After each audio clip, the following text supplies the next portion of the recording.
Good evening. I'm Kevin Barger, the Director of Music Ministry at Epiphany Lutheran Church in Richmond, Virginia. Welcome to our Music Minute, a chance where we look at our hymns for tomorrow that we'll be using in worship. And today I have the great joy and pleasure of coming to you from a different on-the-road location. I am at St. Luke's Lutheran Church in Park Ridge, Illinois, and my good friend Ann Krentz Organ is the organist and music director here, and she'll be playing with us in just a bit on the second hymn. So we look forward to hearing some different instruments in a different space today. We're going to go all out of order today. So we're going to actually start with the gathering hymn, though, and that will be "O for a Thousand Tongues to Sing," one I think that most of us are very familiar with.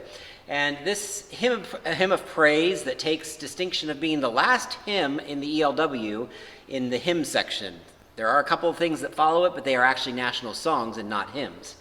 It's frequently the first hymn in the Methodist hymnals, and it might just be the best known of Charles Wesley's hymns. We've talked about Charles Wesley before. So there's probably some genesis and history that goes with "O for a Thousand Tongues to Sing" that go with the tune or the hymn, "Oh, that I had a thousand voices." Originally, this had 18 stanzas. You'll be glad to know we're not singing all of those tomorrow. And the tune is named for a biblical reference, Asmon, and that was an actual place name from the book of Numbers in the Old Testament.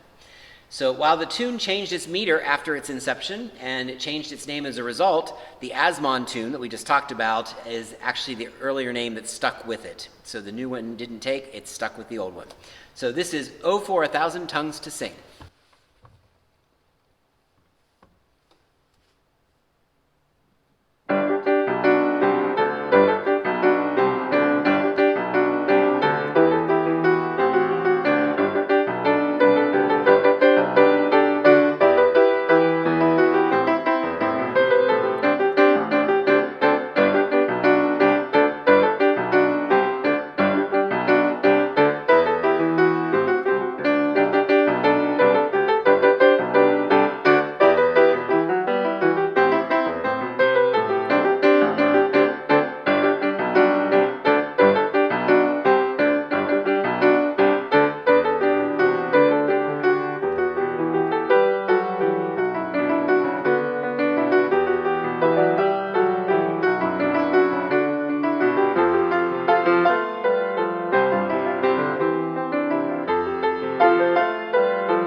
Fun driving to the end there. And our second hymn, which will be our sending hymn tomorrow, also one that we know pretty well, "The Spirit Sends Us Forth to Serve." This is another hymn written by Dolores Duffner, which you may remember. We talked a little bit about her last week, and I said there was another one coming from her. Very prolific hymn writer. And she says about this tune, this hymn particularly, "I wanted to write a straightforward closing hymn for the Sundays of ordinary time." So this is a hymn to energize and empower the assembly to live the gospel during the week ahead. So she definitely did that. She captured it, and it was a definite hit, if you will. This tune suits the theme and that desire that she had so well. At the beginning, you kind of have this rocket-like arpeggio that comes at the beginning and really sends you forth, and it propels itself nicely forward to keep that image. So I'm going to be joined with my friend Ann, and she's going to be playing the flute while I'm doing the piano, and this is "The Spirit Sends Us Forth to Serve."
And last but not least, we have Surely God is My Salvation. This will be our hymn of the day tomorrow. This tune comes from Hasidic Judaism, and it's a branch of Judaism that began in Eastern Europe and focuses on Jewish piety. Originally, this tune was paired with a Hebrew text that translates, God, the Torah, and Israel are one. The Torah gives light, hallelujah. Here, today, tomorrow, we will sing this song to a text from Isaiah 12. As we sing it, let us remember our Jewish siblings with whom we share the Hebrew Bible texts, and hallelujah indeed should ring out. This is a pretty bombastic rendition of this, and hope you enjoy Surely God is My Salvation.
Hard to not get excited and jump up and down for joy. Hallelujah, right? So I hope you enjoyed hearing a different organ, a different instrument today. If you are joining us tomorrow in person, those services will be at 8:30 and 11. And if you are joining live stream online on our YouTube channel at 11 o'clock. Thanks again for joining. Have a great evening.